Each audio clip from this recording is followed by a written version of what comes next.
webinar for custom streaming service. Hello, everyone. Max McGillivray from, forgot my name, from Beanstalk Global. Just find out where we are. So, everyone, we'll just wait for the social media to kick in properly. Amie, are you well? I am well. Do you know what? I'm really nervous that this is live because historically we've always done pre-recorded ones. And now I can't stop thinking in my head, don't say anything, don't swear, basically. I feel like it's Big Brother style. So yeah, a bit nervous about that element, but it'll be fine. So we won't ask you your favourite swear word. Mark, how are you? I'm very, very well. We won't do that. You're amongst friends, Amie. We won't do that. Yeah, no swearing. No. Yeah. So team, I've got, as everyone knows who's ever watched these brilliant broadcasts with Mark and Isaac and the rest of the AHDB team, I've got a bank of lights and we're just waiting for the social media lights to click in. And Facebook is a bit jittery, so we'll just warm up. Amie, favourite show that you've been to, trade show that you've been to this year? Oh, that is a really good question. Probably the Food and Drink Expo. Because at Excel, no, the one at Birmingham. Okay. Because it brings together so many different small and large food and drink businesses all in one place. So you can go there and like literally farm shop delis, etc. There's just a lot of networking done. You need 3 days to go around the whole thing. Yeah. Excellent. Mark, your favourite show to date? So this year definitely was the RABD Austeritech. It was really good to get back to my roots of where my farming journey started and have a good old chinwag with some really good dairy farmers. Excellent. I'm going to nominate the South of England show because Mark and I, with some of his brilliant contacts, we organised a live stream for the South of England Agricultural Society, and it was a bit. We had a lot of jeopardy, Mark, didn't we? Because we got everyone in from all over the place, but there was no Wi-Fi, Amie, because all the exhibitors were using it for the chip and pin. So we streamed to, I think it was 18 social media channels off my phone. And that only worked because there's an EE mast on site. Anyway, right, we must kick on because we want to find out everything about Amie and her world. Amie, let's start. Just introduce yourself to a few thousand people, please. Go. Okay, thank you very much. Thanks for having me as well. So I'm Amie Burke, ex-AHDB. I think if you cut me in half, I'll probably still AHDB on the inside. I now work for IGD, which is the Institute for Grocery Distribution. It's a very sort of old business, been running for hundreds of years, and works across the food and drink industry, helping with insight, research, best practice across the whole food and drink supply chain. But the bit that I love about this place is all the profit from that commercial side feeds into a social impact arm, which is charitable, and that's where I sit. So I get to do some really great stuff all for the greater good of the industry as a whole. And my role is Diversity Inclusion Manager, which is very broad, as you can imagine. But I get to just work with lots and lots of different food and drink businesses to help them create inclusive cultures. Everyone, Amie's really special, and as such, she was recently named the Grocer magazine Power List as a top 10 activist making grocery a better industry for the LGBTQ plus community. Mark, I think I'm very privileged that we've managed to get that. I know this is the second time we've had Amie on, but I think we need change makers like Amie. Mark, what do you think? Oh, most definitely. She is. She's an energy that is fantastic in the sector, and I've had the privilege to work alongside her, and the stuff that she's doing is really, really meaningful and definitely needed across all of sectors and stuff like that. Well done. Thanks, Shupe. I'm here now. You don't need to. What way, Amie, help me, because normally I read out a big diatribe about who we have on, but you've done it so eloquently. So for the people on the podcast, you'll have a better understanding as to Amie is, as well as those dialing in live on the various social media platforms. But check out Amie Amie, what's your favorite social media channel that you like to use? I do prefer LinkedIn because I feel that you can connect. I feel like it's more about those factual sources. So I do share a lot of reports and statistics, and just I feel like it's a great networking platform. So follow me on there. Instagram's just more personal life, and people get bored of that. So LinkedIn is the one. you got a lovely dog, and on LinkedIn, you are fantastic, very, very worthwhile following. So come on, Amie, let's start this conversation about sharing a bit more about your role at IGD and what initially drew you to focus on diversity and inclusion in the workplace. Because I bet that was a bit scary when you thought about it, because there isn't a lot of people majoring on diversity, and I'm guessing you might have been a bit of a lone voice. Where did this all start? Good question. A bit like my whole career, it's been very squiggly and very accidental, shall we say. So I am from Birmingham, as you've probably picked up, completely live in a concrete jungle growing up, and I accidentally went to Harper Adams. So I was just flicking through a prospectus and thought that looks like a really pretty place to go to, not realising that there would be chickens and cows everywhere. Anyway, couple of years later, I graduated and realised that the farming industry is quite possibly one of the nicest industries you could ever work in. And after, travelling the world, working with farmers through my sustainability auditing job, I can tell you that farmers are the same in every single country you go to. They are the most generous, humble, hardworking people, and I just absolutely love everything about that. Throughout my whole career, I've always loved working with people and supporting people, no matter what the role's been. Most lately with Mark on the AgriLeader stuff, and really supporting farmers to understand about their leadership skills, because it's such a weird word. Like, imagine being called a leader. It kind of takes you back a little bit. So we did massive piece of work of trying to understand what does that mean and how do we translate that language so that everybody believes that they've got that leader in them. And that probably helped me build my passion for, well, what does diversity mean and what does equality mean, and how do we help people to really be themselves and the best in all they do.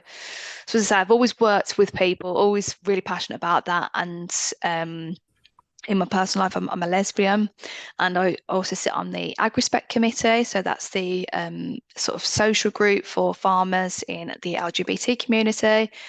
And it just so happens this role came about. I was having a conversation with someone and they were talking about IGD, and I was like, that sounds like a great place to work. And then this role was there. I have no training at all in inclusion and diversity, but I think none of us do, because it's nothing new. That's the difference. It's all about people. And actually, the more we get to that point about forget the words and the terminology and let's get to the root of what it means, we're all fully trained in it. So that's how I got about it, and I've got my qualification now, but I have definitely learnt more living and breathing inclusion than I have through qualification. I think the benefit I have of working with food and drink business, you see it in action every day, and you can see what best practice looks like. It's a bit like farming. You'll go around many farms and see what looks good and what is not so good. But yeah, it's a bit about how I got into it. Yeah, and it's Mark. Amie again's got a fascinating mix, actually, in the respect of the sustainability, which we need to find and we need to learn more on, and the whole inclusion and diversity element. Mark, agriculture, from your perspective, do you think that we are behind on the likes of inclusion, diversity, and also sustainability? Is that why we need more Amies out there? What do you think? I wouldn't say we're behind. I think we're not aware of what it all means. And I think we were just chatting in the green room in terms of the term inclusion and diversity. Sometimes that big, bold statement could be a little bit of a switch off. But again, it's just the celebration and the understanding that we're all different and that we're all unique, and how that we can actually pull us to the benefits of doing that. That's my personal opinion. I don't think we're behind. We just need to be aware of what we're doing more, if that makes sense. And Amie, we was just saying in the green room before we flick the switch to social media that back in my day when I was at Harper, and it's okay to talk about when Mark was at the very esteemed Plumpton, there wasn't the level of support on the whole inclusion and diversity side, and there is it seems to be very, very positive now, Amie, but is there more to be done? I think it's such a context question, isn't it? Because same with sustainability, there are pockets of things that are going so well, and areas where certain businesses are doing things really, really well. And there's pockets that are not so well. And what typically tends to happen is we focus on the not so well, like we do with everything in life. And actually, if we joined up all those messages and raised awareness, generally, we would probably see that as a whole, we are moving in the right direction. I think we still roughly have, I think it's something like 12% female farm owners. So there's still a little bit of a way there. And I think the numbers for ethnicities is even lower. But the problem is that people focus on diversity and focus on, but we need to change that number. And what that does is actually create an exclusive environment. Yeah. So if you're focusing too much on that number, you're not actually creating an inclusive industry to work in, you're just driving diversity, whereas inclusion is really different. And I always describe it as a piece of a puzzle. So diversity are all your pieces of puzzles on a table, and you need every single piece. They're all different shapes, sizes, colours, but you need every single one to get your puzzle in the picture. Yeah. But if you threw all those pieces of puzzle on the picture, if we said, right, we've done it, we've got 50-50 ethnicity in our industry, and we've got 50-50 gender and 50-50 disability, it doesn't mean that we have an inclusive industry. It just means that we've got all the pieces on the table.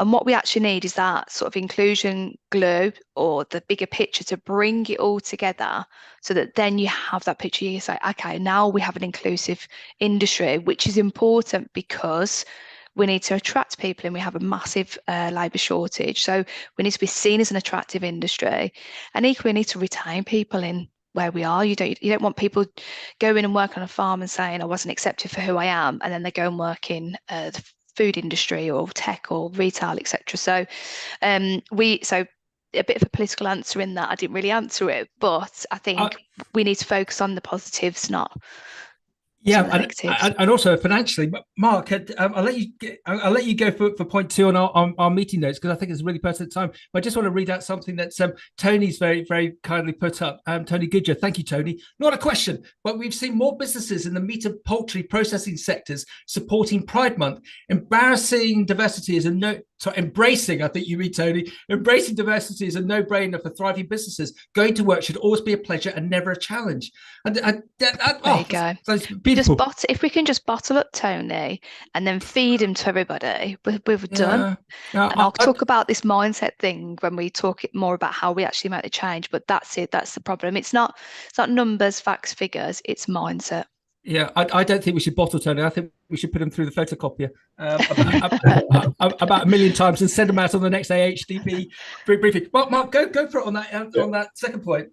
So the title of today's broadcast is quite a bold statement in terms of increasing productivity by 60%, which I do believe that comes from some research that you've been involved in. Can you kind of elaborate on that and give us a bit of an understanding of how it's achieved and the impact and some of the details from that piece of research, please? It is a bold number, isn't it? And I think it sounds great. Why would you not want to increase productivity by 60%? Think of the impact that has. What I find ironic, so my past career, I've done things on business improvement, sustainability, and almost gone down farm drives and spoken to farmers about, okay, so let's have a look at your machinery and how much you've spent on machinery and the depreciation and stuff like that. And if I came to a farmer as a salesperson and said, right, I've got this new combine and it's going to generate 60% more yield in your wheat crop, you would buy that without even asking the price. You'd be like, yep, sign me up, let's go. However, if I say to you, okay, I've got this initiative that's going to produce 60% more productivity out of your team, it doesn't actually cost any money, can I sign you up? Farmers are a little bit more reluctant on that end. And I guess it comes down to that mindset thing is why is it that the farming industry will create the best environment for their crops or their animals to grow, but they don't do it for their people? And I know we talk about this all the time, and literally this is the work that we did at AHDB, and Mark still does, Mark and Isaac. If you go onto a dairy farm now, look at the bedding, look at the environment, look at the sort of the all the research out there about ventilation, the right feed, everything to make a happy cow, happy yielding productivity. And it's the same with workforce, whether you've got one person or whether you've got a big team, it's all about creating that right environment so that individual comes to work and they're just thinking about work. So it all stacks up. So it's McKinsey & Co is the research company that do this. They do it every year, and every year it shows that if you have a truly inclusive business, i.e., if you have a business that people feel that they are safe to talk about things that matter to them, people feel welcomed, and people feel that they've got the resources at their fingertips to do their great job, if you create that inclusive environment, you will get 60% more productivity. Boom. That's it. It's as easy as that. Job done. I always need examples, and I picked one up for a talk I did a couple weeks ago. Patagonia clothing is so well recognized globally, and it's now been handed over by the owner to its employees. But they turn over nearly $1 billion sterling globally, and you can imagine the number of people that they have. They don't have an HR department. Why don't they have an HR department? Because they don't need one. because they don't have any issues. And also, when their vacancies come up, they just let it be known within their internal and a close external network, and people come in on the back of that. So to me, I was amazed at that. But when I researched it, it was true that they've got that messaging, Amie, so right internally about the whole thing, about people, about inclusion, about diversity, that people just want to work for them. And it's not just chasing the buck, it's also they're doing good. But Amie, there's definitely similarities to what we do. I always annoy, I think, Mark and Isaac sometimes by using the examples of accountants. Accountants are brilliant. But farming is even better. What a beautiful world, as we all know, to work in and to do good. And there's so much more that's coming along the lines, whether it be new farming practices, sustainability, or the tech that's involved with it. So on that side, Amie, you're positive that the sector is pointing in the right direction in this whole area, especially as it can be profit generating if set up correctly. Yeah, of course. And as I mentioned, there are some really fantastic farms that do it well. You've still got to remember, why would somebody want to come work for you? So I think there's this assumption that, well, why wouldn't you want to come work here on this farm? And, we're outdoors, and it's putting your perception on somebody else. So if you was to sell it to a next generation, so the next generation are the younger people that are coming in, and a lot of farms will say, well, it doesn't matter because it's not relevant to me, but it is, because they're coming into the workforce in the next couple of years. So they're the pipeline. And if it doesn't matter to you, then you'll have no workforce. So you need to really, I think for the whole thing around this increasing your productivity from your people is really understanding your people. And if you're sitting on this now and saying, well, it's okay, I've only got 1 or 2 employees, it doesn't matter to me, you've got to think about your stakeholder circle, because there's so many people that you interact with on a day-to-day basis. And the more you understand your stakeholders, the more you're going to get from them. Yep. So if a vet or an agronomist comes on farm, and this is so ironic. So this morning, I'm going to mention Ellen because she won't mind, but Ellen put an Instagram post up saying she went on a farm to go and do some shearing, and the farmer looked at her and went, "You're coming to do the shearing?"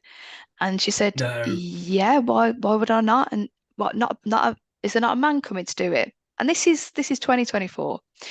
So it's that attitude perspective of, actually, don't judge and just hold back for a second and think that's going to have such a big impact on not only Ellen, but on yourself and your experience. Whereas actually, if you'd welcomed and said, "Welcome, I'm glad you're here. What can I do? How do you need any support?" Ellen's going to shear so many more sheep in that time than the response that you got. So there's many ways to do it. So, we talk about toolbox talk. So you're in that moment having conversations, ask everybody how their day is. The more you understand the team that you're working with, the more you can get from them. If you just assume everybody's great and you're running down the road at 100 miles an hour and they're behind, that's where the inefficiencies happen. So toolbox talks, appraisals. If you haven't got an appraisal system set up, then there's definitely another webinar in the catalogue that Mark can point you to. But it's really understanding your team around you but also that I don't want to go into too much, I feel like I'm overtaking, but it's that self-reflection piece as well, is kind of leaning into yourself and going, okay, what do I know, what do I not know, and how do I broaden that knowledge? Yeah.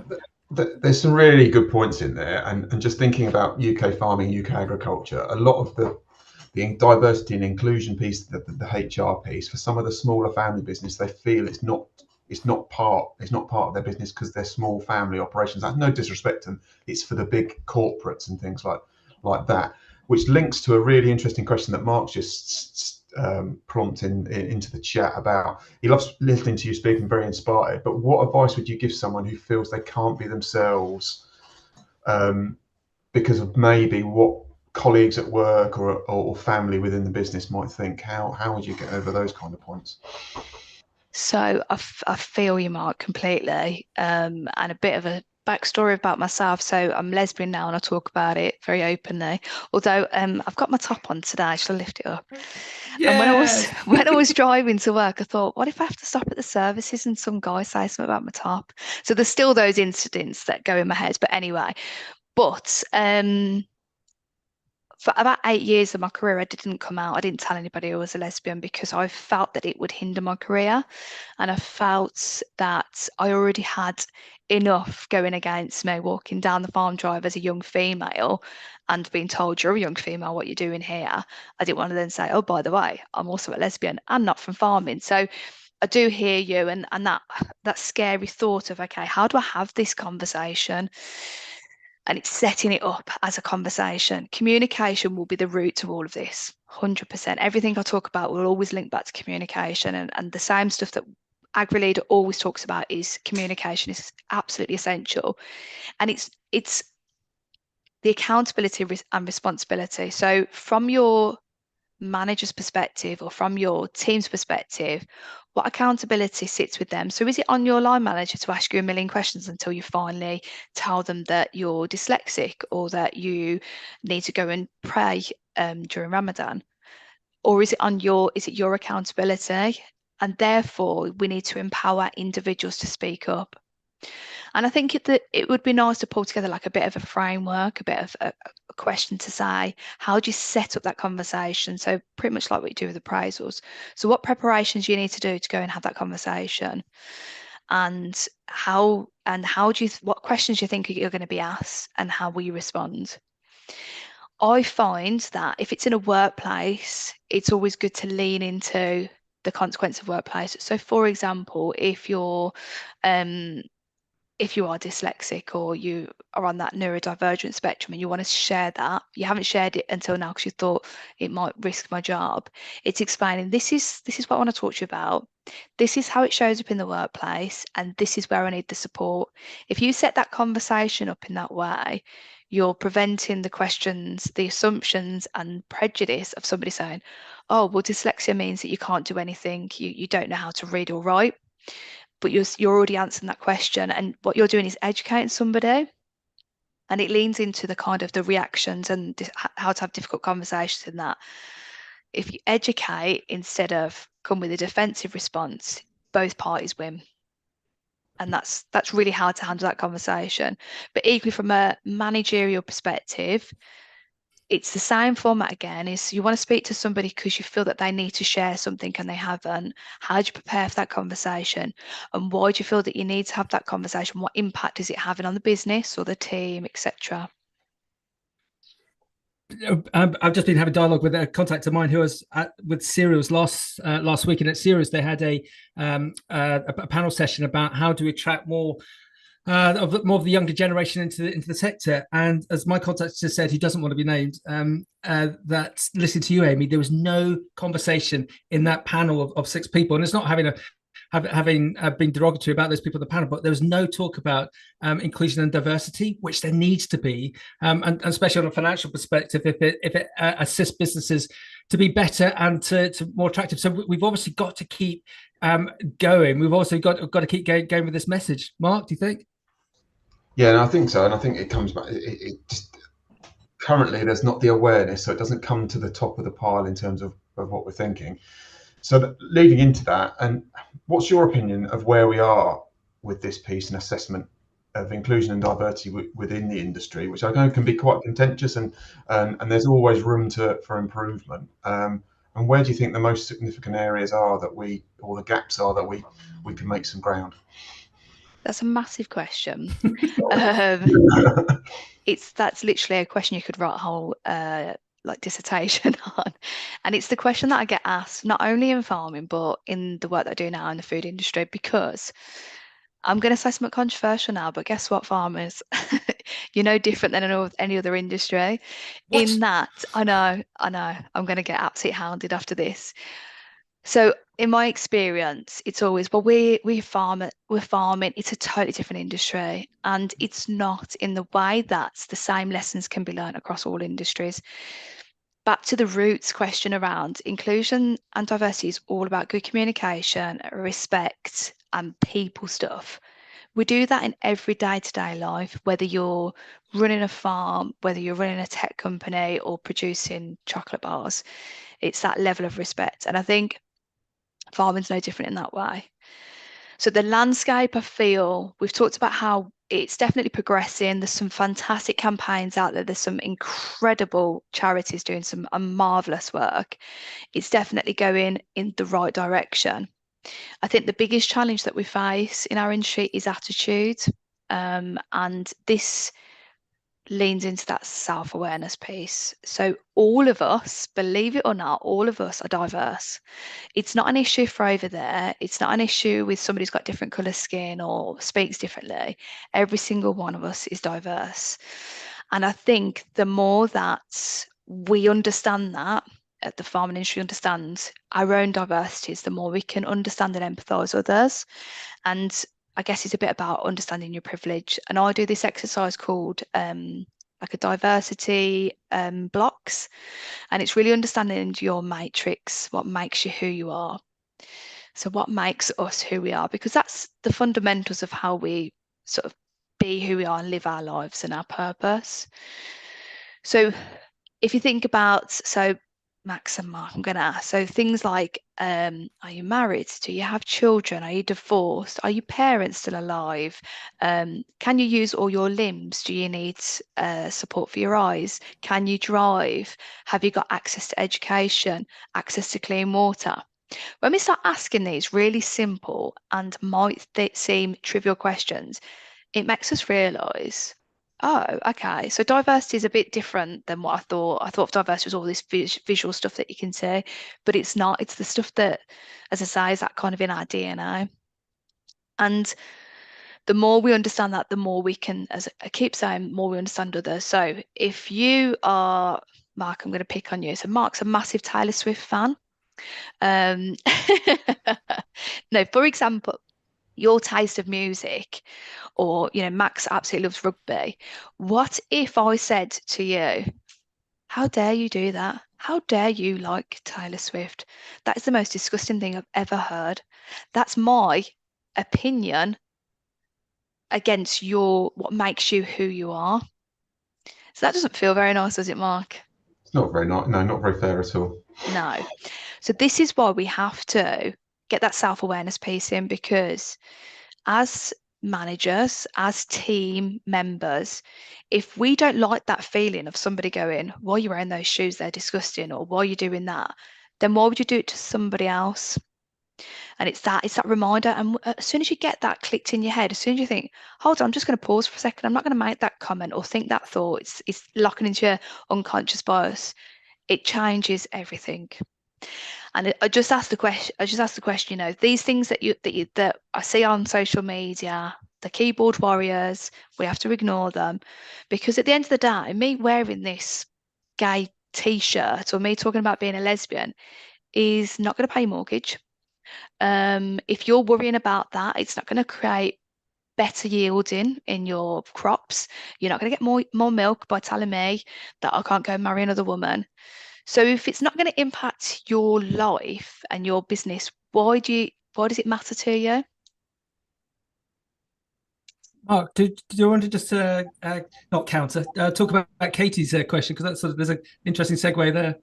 Yeah, no, definitely, and thank you, Katie, for the question. It's interesting. I was chatting about this yesterday with a colleague and an acquaintance out in New Zealand who's done a massive amount of work about this. But she's asking, Amie, what are your thoughts on the impact to parents returning to work but only want to work part-time? Because obviously things change and priorities change, and you want to spend time with your children and be able to support them. Because it can be really difficult for companies and colleagues to accept that person coming back in as a part-time role and actually to include them within the business. What are your thoughts on that question? And thank you, Katie, for adding it.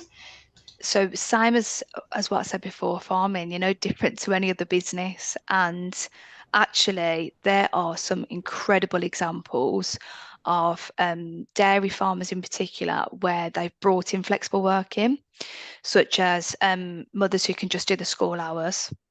What it does, it empowers that individual because they're in work and they're able to do flexible hours, but it also covers your full-time role, so they get breaks and they get holidays and they get days off, which is crazily unheard of, but the results are in the pudding, aren't they? In that they stay. Then you've got loyal workers for a long time.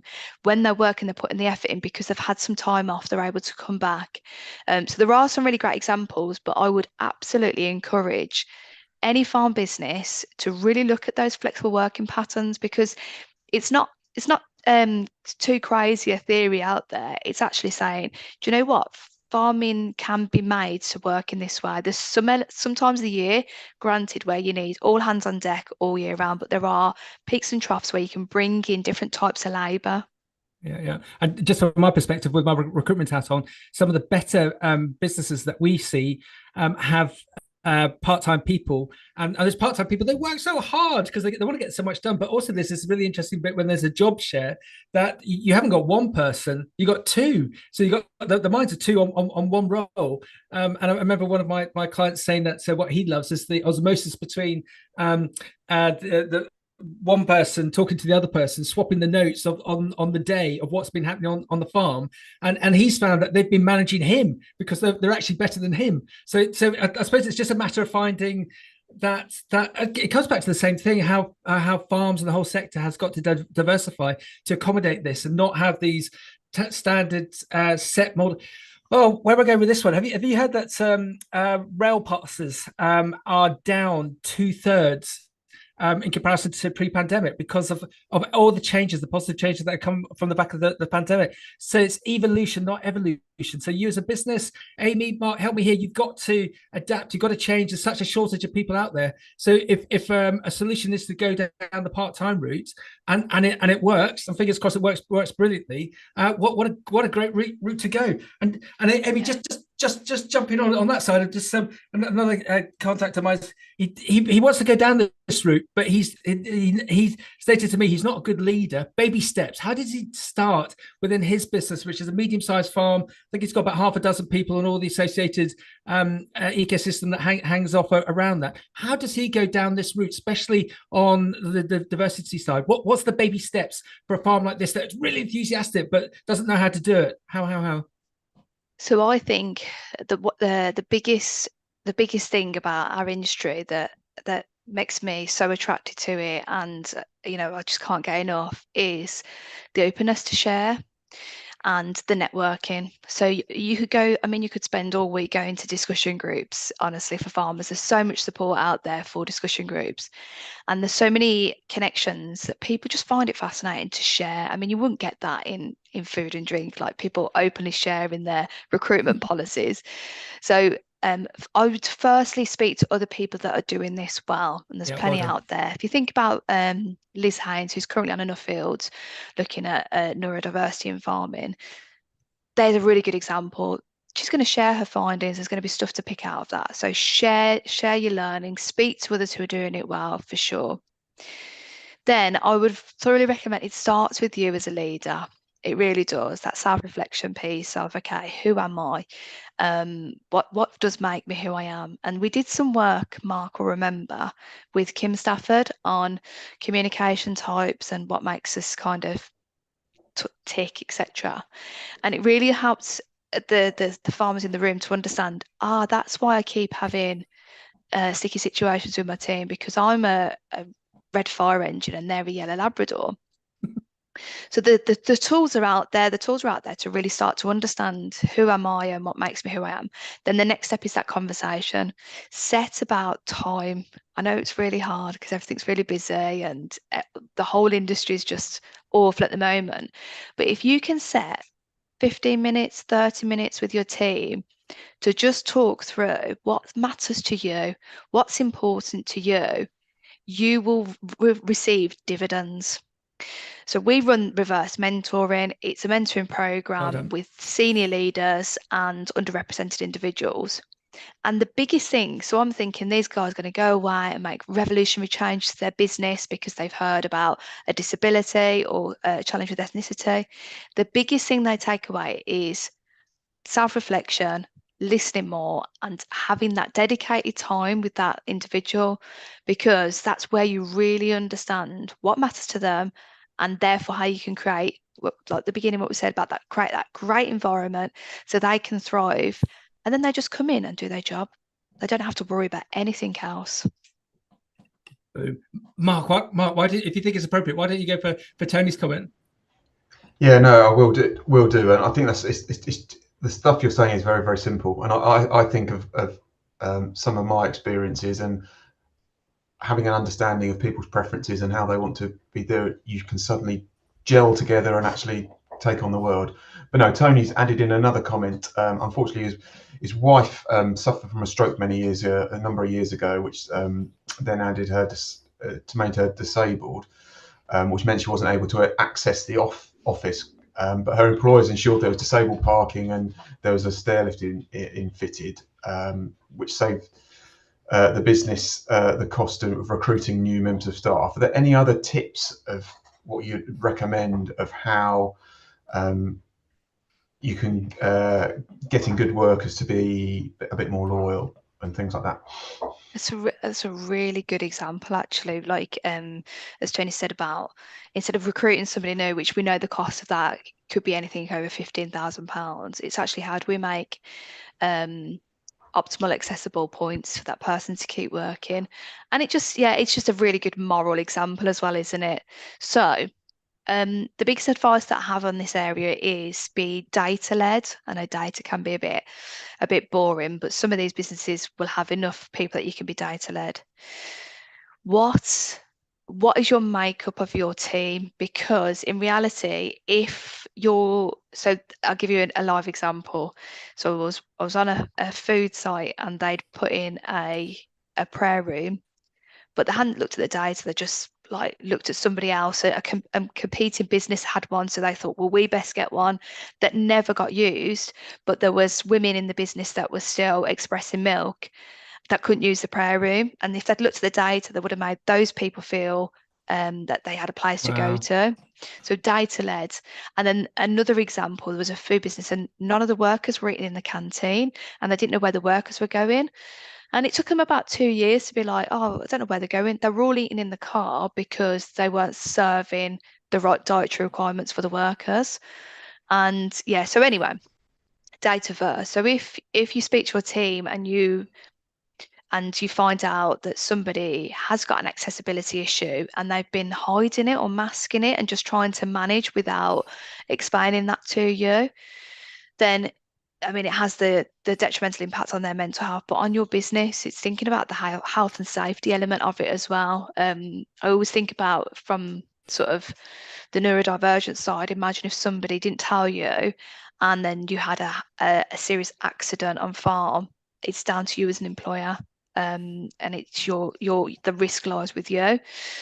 But so accessibility, there are some really simple ways to go around this. It doesn't mean that you have to go and create loads of expensive furniture. It's asking the individual. And I think this is where people slip up very often, is like, let's go and create all this fancy stuff. And then the individual goes, actually, I don't want that because it makes me stand out even more. It makes me feel uncomfortable. I'm not going to use it. Whereas if you just go to that person and say, how can we help?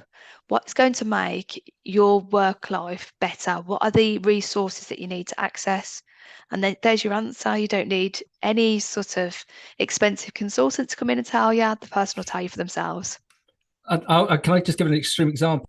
Because it works well, but there's a very large food company. It's just very recently, in the last 2-3 years, they built a very large new pack house, and they had a lot of agency staff come in, and they couldn't work out why the agency staff were coming in and then not returning. They weren't coming back to that site. Why was that? Because the designers had decided that they wouldn't put loo seats in the loos to save cost. And I still can't get my head around that. And they found this out by the data. Amy, they did a survey of the people that weren't coming back in. So we've done work there. You're not treating us correctly. And now they have no problem with other elements that they've brought in. And it comes back to this thing that Mark and I always end up talking about. Cranfield produced this great graph that shows that those companies that invest in training and development, and especially now inclusion, diversity training, those companies that do that see better turnover, better profitability, and better staff retention. So it's an absolute no-brainer. But Amy, I suppose it's just where you, especially with farming being relatively fragmented, it's where do you get that information from? But I suppose, Mark, you lean on the likes of the AHDB initially, because there'll be those resources there, or if not, you'll be able to point all of our farming contacts in a direction so that they can look to instigate that training development, especially around diversity. Yeah, no, definitely. We've got a baseline of resources that was hitting this area, and all branded under what we call the labour life cycle. But yes, we'd then be the point to signpost, because we can't be the fountain of all knowledge, and there's some definite experts out there that would be able to help and point farmers in the right direction. Because none of it's new. I think that's the key thing. Like, this isn't a new topic. It's nothing, going to change the whole industry. The more we're talking through this, the more people are probably thinking in their head, oh yeah, that's just communication skills. Oh, that's negotiation skills. It's skill sets that I know sit all in that labour life cycle. It's because we all use this scary language: inclusion, diversity, equity, belonging, LGBTQ+. And that's the thing that just stops everybody from engaging. Because when you hear that, you think, I'm not going to engage. I'm scared I'm going to get something wrong. And what we need to do is remove that barrier. So just do, right, here's the terminology. Get rid of that, because actually you don't need to know all the terminology. You don't need to know that. All you need to know is ask somebody. So, if you've got somebody who's just joined your business and they say, by the way, my pronouns are they, them. Or by the way, I've got a different sexual orientation. So just ask, just like, okay, well, and how would you like me to refer to you in the workplace? How would you like that to show up? How can we support you? A couple of questions right at the beginning, and you set up. And that person feels like, actually, I feel like I belong here. I'm going to stay here. And when it's farming's a really competitive environment for working. There's so many different places people can go and work. If they come to you and get that great experience, they're going to stay with you. And we've got farmers who have queues of people who want to go and work there because they just naturally are inclusive. I think about the Haltons. They're just naturally inclusive people. They don't have all this terminology and stuff. It just comes because it's nothing new. It's just what becomes part of your DNA. So the labour life cycle is a really great example, Mark. Yeah. So Amy, 3 years, 4 years, 5 years out, we're obviously going through this positive period of change. And just to segue through, I think there's going to be a number of people coming to our sectors because of the issues of ultra processed foods, and hopefully that might be taxed, or it's going to be seen as tobacco, as was some point in the future. So we're going to get this influx of people coming in. But where do you see this whole area of diversity, say 3, 4, 5 years out, specifically within ag? So my honest answer, 5, maybe 5, 7 years, is it doesn't exist. Right. And I'm no longer in a job, because that's where we want to be. We want that. This just becomes the norm. It becomes your daily working habit. You just unconsciously inclusive. That's the aim. Everybody's unconsciously inclusive. They're so self-aware and they're respectful of others. That's the golden dream, right? That's the aim to get to. But in the meantime, there's quite a bit of training to get there. And attitude and mindset is definitely number one. And I think it's the biggest barrier for people. But we need to start as early as possible. with that, in that encouraging people to have open conversations to get to that point. So yeah, the future looks bright. The other thing to really consider is a bit like sustainability, in that to supply to certain customers, you need to show your sustainability credentials. I have a suspicion that to supply to certain customers, you're going to have to show your diversity or inclusion credentials. And what does that look like? How can you evidence that you're an inclusive employer? Wow. So come on, Mark. We've had a big statement from Amie that this word diversity is not going to exist 5, 6, 7 years down the line. What's your thought, Mark? Do you think that's achievable? I think yeah, anything's achievable. And then he goes. It was such a bold statement. Yeah, but it's I was just trying to eloquently say it. It's a bit like ladies in business 30, 40 years ago. It was a bit of a pariah thing, but now we're just all inclusive on that area. And so I think you're spot on the money, Amie. That it's going to be a natural. It's going to be natural, isn't it? It's just a natural progression. It's just evolution. It's a bit like if you think about health and safety on farms. So 10 years ago, we had really atrocious statistics. And now what we have is people call you out. They call out bad behaviour. If you go on a farm and you don't wear a helmet on a quad bike or whatever, you're called out. And that's where we want to be with this, is if you're down the pub or if you're at a young farmers thing and you hear something that's not appropriate, how can you be an ally and stand up for that and say, that's not appropriate, that's going to offend somebody, or why are you using that language? And we need to empower people to be allies, so that then people don't say it because they're like, oh yeah, actually that's really offensive and I shouldn't be using that language, or whatever it is. Yeah, let's ask Mark again. Mark, is it achievable?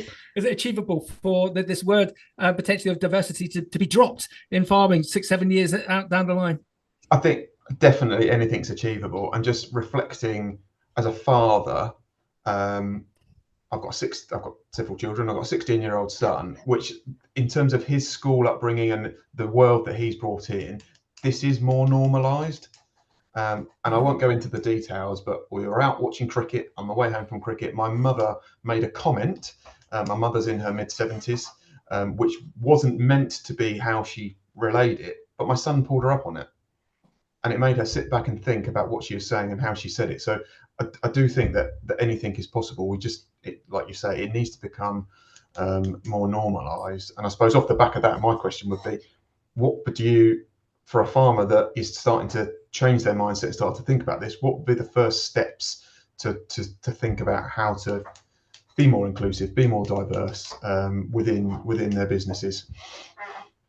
That's a great question. So ahead of this week, I had a chat with Graham Wilkinson, because I thought he's new CEO to AHDB, and it'd be really interesting to understand, as leading a totally different culture change in that business, what's his views and what's he thinking about doing.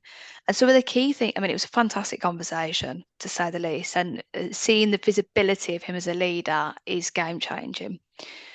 But the key things that he pulled out was that bit that you just mentioned there, Mark. He said, I want to be an approachable leader, so that, because we're all learning and we all need education at times. He said, if somebody wants to approach me and call something out or share something with me so that I can be further educated, that's the leader I want to be. And he talked about leading by example. That's the key thing. Leading by example was his words. And that's what I see in our reverse mentoring program. The businesses that are really set up for success, that really have inclusion nailed and therefore reap the benefits, are those leaders that lead by example. I'm not talking about going and joining loads of pride parades or jumping on the bandwagon for anything and feeling like you've got to raise your voice for every single issue. I'm literally just talking about, as a leader, we believe in respecting others, we believe in this, and this, and laying out your values, or as Graham called them, principles. So laying out the principles that not only does he believe by and lead by, but he expects his leadership team to lead and believe by. And therefore that business, AHDB now, will see that and go, okay, that's the right example. You're leading by that example and calling out bad behaviour. So I think I'll always lean into purpose, because it's just who I am as a people person. But it's really nice to see farmers really thinking about purpose. Like, why do you farm? Why do you do that? It's such a really hard job. It takes everything out of your soul. But why do you do it? You've got a purpose to do it. So lean that purpose for farming into the purpose that you want with the teams that you have around you, because believe it or not, your purpose will show on the outside. You know, if your purpose is to ensure everyone has a good day, no one goes home feeling really horrible and they don't want to return, just lead with that, lead by example. That's the key thing, lead by example. And I love what you said earlier on. It starts with you as a leader. Starts with you as a leader to create that change. But and that's a debate for all of us to how do we give people those skills within our sector, because you can't learn it, but you can learn it, because you can learn to see what your neighbour's doing or your friends or other people in your network. Go on, Mark, wrap up for us. This has been fascinating. No, and I think we could probably go on and talk we say this every week. We could go on for another hour talking about this, but it's such a fantastic subject, and I think the couple of things that I've pulled out in terms of areas that we need to think about is just focus on the positive, not the negative. And we're always, whatever we do in life, whether it's the weather, whether it's the price of some apples in the shop, whatever it may be, we always focus on the negative rather than focusing on the positive, and not just to always think about the diversity connotations about gender, colour, all of those pieces, which it's about us being different and us celebrating our differences and understanding those differences to be able to push things forward, understand people better, and then you're going to get better things, and then lead from the front. Lead by example, call out bad behaviour, and push things forward. But yeah, there's masses and masses, and it's been such a pleasure to listen to what you had to say, Amie. So Amie, can I set you a challenge? We normally get about 10,000, 50,000 people who look at these broadcasts either live or as a record. Set us a challenge. Set us a challenge for this sector to better ourselves, for inclusion and diversity for this sector. How are we going to do? Set us the challenge. What do you want from us? Come on, challenge us, Amie. So that's a really difficult question, to be honest, because if I was to set a challenge, I'd want to set a kind of two-part challenge. The one thing that I always say to people is get outside your bubble, because you're not going to learn inside your bubble, and you become an echo chamber. And, you know, whenever people say, for example, go and do a Nuffield scholarship, look at how much they see outside of the bubble. So get yourself outside of that bubble, whether it's start to follow different people on your social media. You know, it's Pride Month. If you've not seen anything about Pride Month on your social media, you need to expand your circle. Or whether it's going and going to a different locations, just to go and see a different culture, because culture is just as much about inclusion as possible. So get outside your bubble and learn about yourself. And then the second challenge is a big word that we haven't even touched on: collaborate. Wow. I am absolutely sick to the back teeth. I am so annoyed that there's so many different people doing so many different things. And as farmers, I know I've seen it this is why AgriLeadership Week was set up, because there's so many leadership programs out there, and farmers were like, well, I don't know what to do because there's just too much choice and it's confusing. And it's the same with this diversity inclusion stuff. I do this as a full-time job and I'm confused. So imagine how farmers feel when there's every person going in different directions, doing different things. If we collaborate and have just a kind of one inclusive way of doing things in farming, we will skyrocket ahead all the other industries, and everyone will come work in farming, not the other ones. Boom. Well done, Mark. Do you want to just give a big shout out to the AHDB and the events that you've got coming up that we can all see you all at? Yeah, no, definitely, and thank you again to Amie. So yeah, if we have got some resources on the AHDB Labour Lifecycle website, so please have a look at that. Up and coming, moving forward. We were at Groundswell next week doing a bit of a live stream looking at regenerative agriculture.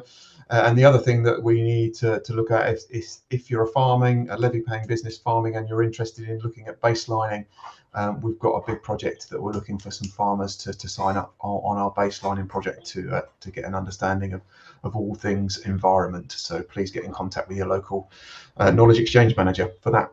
And that's about it, Mark. Thanks. And team, I'm getting loads of positivity coming through the social media. I think we've a comment here. Amie, so inspiring. We're going to go out and make a change to our farm today. Wow. Oh, wow. share your change as well, because as I say, the more we share, the more we learn. And anyone feel free to just drop me a message. I'm more than happy to help. Okay. Favorite color of tractor, Amie? I can't possibly comment because I will annoy people. The rainbow tractor. Can we see the rainbow tractor? Look at that. Love is love. Amie, you've been brilliant. Mark, you've been brilliant as always. Everyone have a good rest of the weekend. We might see some of you at Groundswell or some of the other events. Amie, Mark, thank you very much. Have a good day. Thank you. you. Bye. Thank you, team.